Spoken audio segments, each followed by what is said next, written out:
Hey guys, welcome back to another flashlight review. Today I'm going to be looking at the Fenix PD36R Pro. This was sent to me by liteshop.com.au. So if you're based in Australia and you're looking for a flashlight, they have a large variety of lights and for reasonable prices as well. I've used this light for about 2 weeks now and I've wanted to share my thoughts with you guys, especially if you're looking for a tactical light, you're in the market and trying to decide what's best for you. This video will be very helpful. So anyway, this is actually the first Fenix light I've owned. And when comparing it to my other premium tactical lights, I'm very impressed with the overall build quality, UI, and performance of this light. I've noticed that a lot of SFT70 lights tend to be quite chunky around the head, but this one only has a 25.7mm bezel. I think they measure it just around here where the little cutouts are, which makes it quite portable, very easy to carry around in your pocket. And especially, 30mm in the head diameter wise is around the limit that I'll tolerate when pocketing a light, and that's pushing it. So 25mm I think is pretty good. One of the first things I noticed when taking it out of the box is the elegant and sleek design. Machining's absolutely perfect. Feels like I'm holding on to some kind of professional tool rather than a flashlight. And yeah, I think it's perfect if you're looking for a compact duty, self-defense, or general high-performance flashlight. It's also reassuring to know that Fenix include a very generous warranty, and essentially if the light breaks within 5 years, they'll repair it free of charge. And if there's anything like the battery rechargeable battery, that actually only has a year of warranty on it. But if there's any issues after 5 years, Fenix will only charge for the parts, and you can still get it repaired free of charge. So I think that's a really good warranty. I mean, a lot of flashlights don't have this sort of reassurance. They come with maybe 1-2 years warranty, and even then it can be a little bit tricky to get it fulfilled. So did a little search online, Reddit, and a couple of forums, and just saw that people were able to get that warranty fulfilled quite easily without any issues. So it's good to know, and it's a sign that they are quite confident in their products. I'll just give you a quick rundown of what's included in the box. So obviously you get the PD36R Pro itself, little serial number here underneath the bezel. You also get the 21700 cell included. It's a protected cell, charges within the light itself, or if you've got an external charger. It's pretty chunky. It's a bit of a longer battery due to the protection circuit. You also get an instruction manual. And one thing that I've found about the instruction manuals for these Fenix lights is that they are just quite simple. I mean, you've only got basically this page here and then the page underneath there. So just a couple of little segments, and the UI is so easy to figure out. I didn't even have to look at the manual. You get the little warranty card with it, USB-C charging cable. You get a lanyard here. Also get some spare O-rings here. You also get this nice little holster here, minimalistic, and because the light is actually quite thin itself, not sort of large in diameter, you can see it fits in quite sleek profile. Bit of Velcro there on the back, and you can pop that on your belt. So it's nice that Fenix have included the holster. I don't use them really myself, but especially if you're using them for work. This is the box that it comes in. It's got some specifications here in the box and a couple of use scenarios. I think hunting and law enforcement there. You've got 2800 lumens, FL1 standard, 380 meters as well. So they are using the FL1 standards, which is also quite reassuring. 1 meter drop resistance and 2 meters water resistance as well. You've got some details here on the back for all the different modes, run times, and what have you as well. So you can pause the video and you can pause the video and have a look at them if you'd like. So here are a bunch of tactical flashlights that I own, and here's the PD36R Pro. Compared to all the others, this is its smaller brother, the PD35. That's an 18650 flashlight, but you can see here compared to the AceBeam P16, it's a little bit longer. It's probably the longest, almost the longest out of all these lights besides the Next Torch TA30 C Max. Almost resembles in terms of length, the Nightcore MH12SC, just a little bit longer, okay? But I'd say, yeah, kind of similar size to that, maybe a tiny bit chunkier, especially around the tail cap. All right, so let's just talk about the overall construction and the design of this light. Just bring it up a little bit closer to the camera as well so that you can take a look at it. And I mean, it's just quite amazing, that detailing on the tail cap, even here on the battery tube as well. I mean, it just looks absolutely perfect. No imperfections. And Fenix opt for a more conservative and classic design. There's definitely some subtle knurling there on the battery tube. I think that's necessary because the anodizing is a kind of slightly glossy, smooth. So that knurling does help with the grip.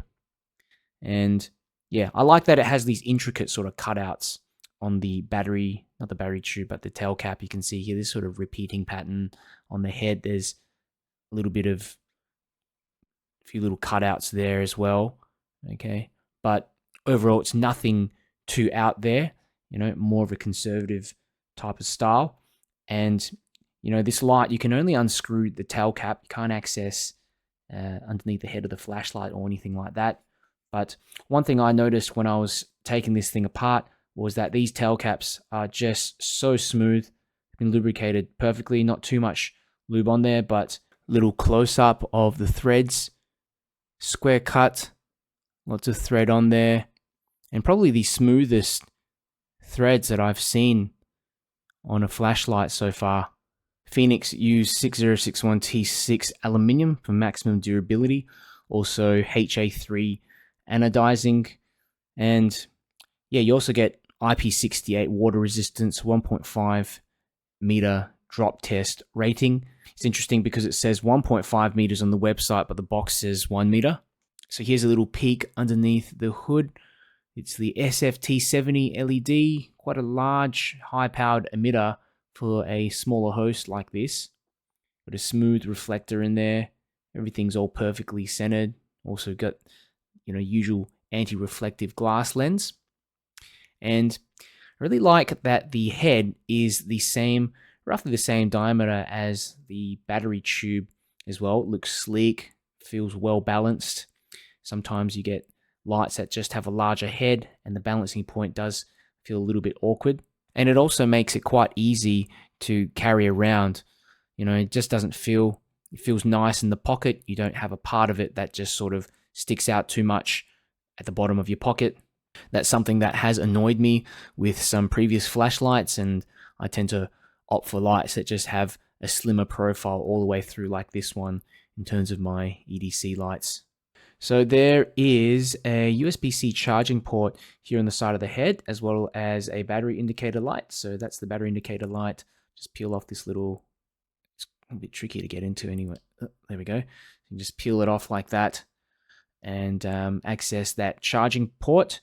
And I also found on the Fenix website that they stated the charging port has an inner waterproofing design.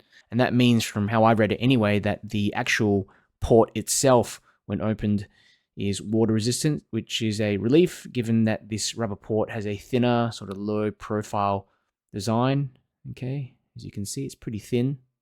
I like these little cutouts on the bezel as well, little anti-roll feature here. The clip also stops it from rolling around, but these little tiny little cutouts here just help with heat dissipation, and they're not too aggressive as well. If we take a look at the bezel, you'll see that there's some slight crenulation, okay, and this is very, very slight. I mean, compared to some of my other tactical flashlights, they're definitely sharper. Some of them have these glass breaking beads on them, which can be tricky, especially if you're taking it through security or on a plane or something like that. It may get confiscated off you. Something like this is not going to cause you any issues.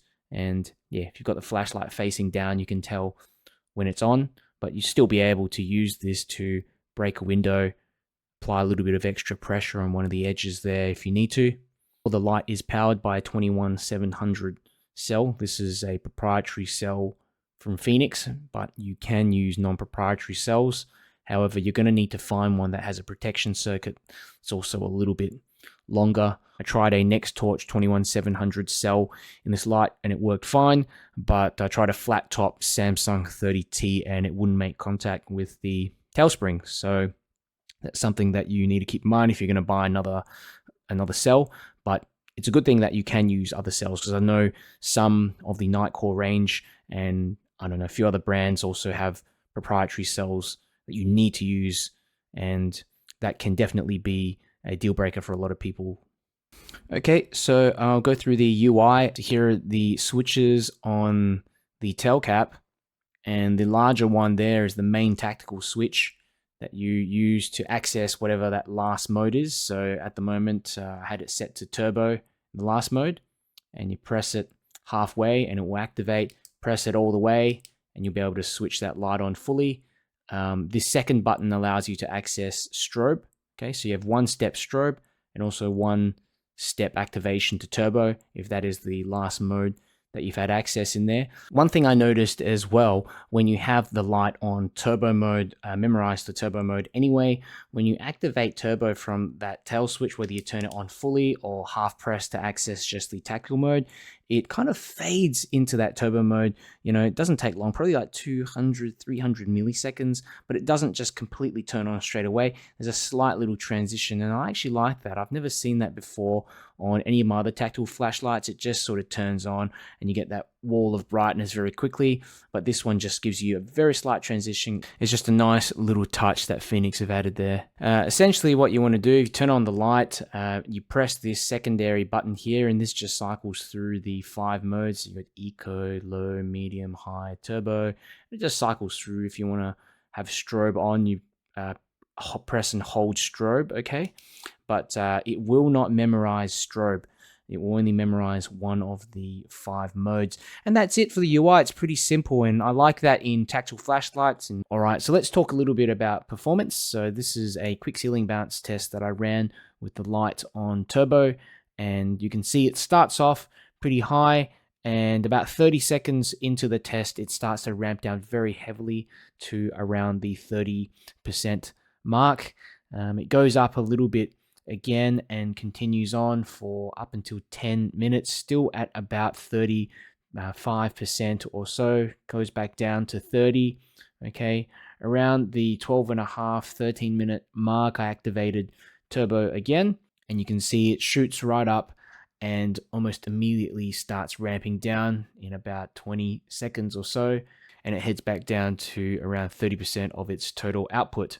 I also ran another ceiling bounce test with the high mode, so the 4th setting on this light, and you can see the regulation is pretty good. I mean, it turns on 100%, slowly goes down, but you're still looking at about 95% output at the 11-12 minute mark, where it suddenly ramps down and you get 70% output, and it just held on 70% output until the end of the test, which was nearly 30 minutes. So I think that was pretty reassuring that you've got some decent runtime on high with the turbo mode, especially with this SFT70 in there. There's no surprises there, especially with a smaller host. It does need to ramp down, otherwise it's going to damage itself. But it's good to know that on high, you are going to be able to get sustained output with this light. Also ran some tests on my Opal Light Master Pro, and you can see here all the different modes: eco, low, medium, high, turbo. Measured the candela and calculated the throw, and these are figures on switch on. Okay, so they're a little bit higher because Fenix take the measurement at the 30-second mark, I believe. So you can see on turbo I got 393.8 meters of throw, high 237 meters, medium 140, low 91, and eco 42 meters, still pretty good. And color rendering index ranged from 66.4 up to 67.8. So not the best, but at the end of the day, it's not what this LED is for. It's more for visibility rather than color recognition. And CCT, you've got between 5,800 to 6,547. So it just increases in temperature all the way up as you ramp the light up from eco to turbo. The PD36R Pro is rated at 2,800 lumens. The hotspot's quite nice. It's a large hotspot, large and bright hotspot, and has a lot of spill as well. So you kind of get the best of both worlds. And Fenix use what they call intelligent overheat protection as well in the PD36R Pro, which protects against high surface temperatures, so anything exceeding 60 degrees Celsius. I found that it definitely worked during the testing. When I wasn't even holding on to the light, it was warm to the touch after that 30-minute test, never hot. Okay, so some considerations you might want to take into account.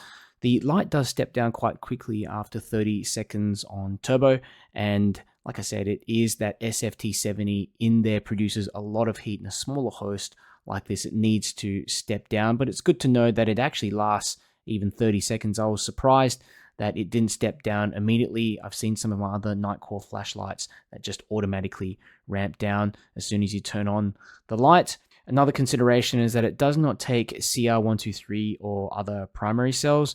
I've seen in some other lights that they include a battery cartridge that you can actually slot into the light with some of those CR123 cells that they fit, or an 18650 if you've got one of those. And I thought that would have been nice for those emergency situations where you run out of batteries, but the 5000 milliamp hour cell should get you through most tasks, though you might want to carry around a spare with you.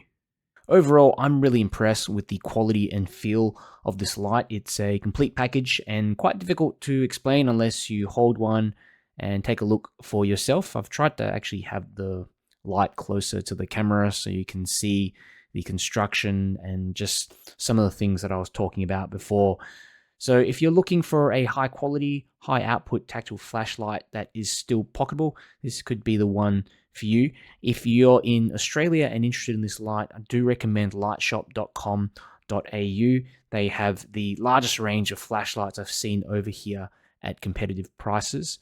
I've mainly dealt with Adam and have found him and his team to be very helpful and professional. So I've left a link in the description if you want to find out more.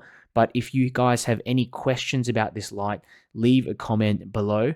There's probably things that I've missed out or forgotten to talk about. So let me know and I'll get back to you.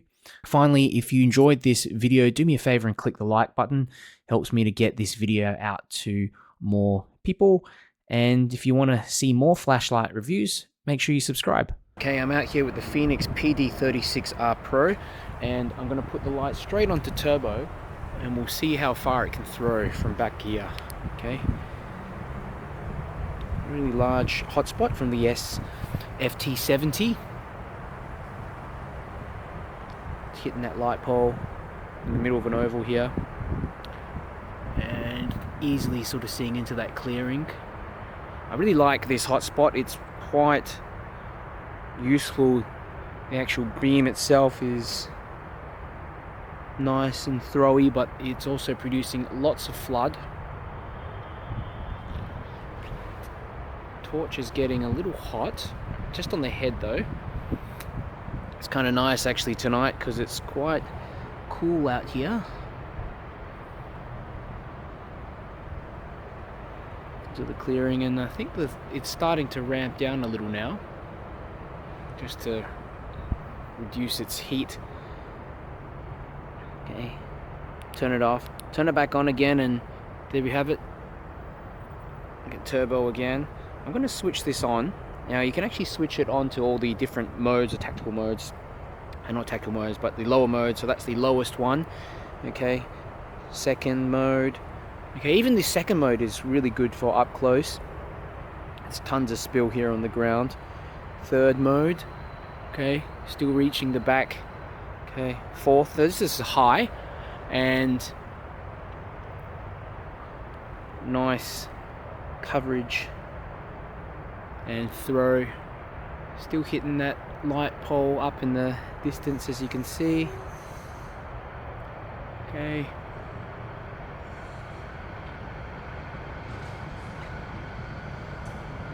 And even over to the left here, there you go, it's hitting those goalposts off to the left. Okay, and that's the full turbo mode. Produces a huge amount of light. Impressive, very impressive. But it does get hot especially with this SFT70 and a smaller host like this, but it's still so impressive. It's able to hold up. See, little bench, little park bench here, one here and then one back here. So it's good to know you can reactivate that turbo again. But you need to wait a little bit for the light to cool down. 2, 3, 4, 5. Alright, I've got the Fenix PD36R Pro on turbo. Whoa. Okay. It's no joke, a bat just flew out of a tree. Just came towards me as I turn on the light. Incredible. Hitting those trees out the back easily. I'm going to just continue using this light until it ramps down. I want to see how it performs, because it cooled down since my last test as well. Visibility is excellent. I like how there's a concentrated hotspot in the center, but lots and lots of spill. Lots of spill, making it easy for me to see closer to me. The light is quite warm. It's nice and cold night here in Melbourne. I think it's about 13, 14 degrees. That's cold for me anyway. And the light has started to ramp down, but yeah, it doesn't feel hot at all just after ramping down. And what you can actually do is just go back and cycle through and reactivate that turbo, I believe. There we are. So there. Oh, so we're back in business again. This light makes a great hand warmer for nights like this. But I do like that it ramps down and keeps fairly cool, and that's part of the technology Fenix incorporates in their lights to ensure the surface temperature of their lights doesn't get too high, so that it's safe to operate. They don't like to push it too much, and I mean, if you're using this as part of your profession, you know, you're not going to want to run into that issue either. I mean, if you're someone like me just using these flashlights for fun, a little bit of extra heat is no big deal. Not really a situation that's going to cause me any significant troubles. Turn it off again. Let me just try that. Go back to that turbo. There we go. So you kind of got to turn it off and turn it back on again, and then you have another shot at it. I'm going to give it a crack one more time, but let's just go to that high mode first. That's high mode. Okay. Spend too much time in the turbo mode, and everyone wants to see what the high mode looks like, and look, still some good performance, long range performance, and lots of flood here as well. There's trees to the right. I like that it doesn't blind you as well up close, because the hotspot is quite large, circular, but doesn't it isn't too intense.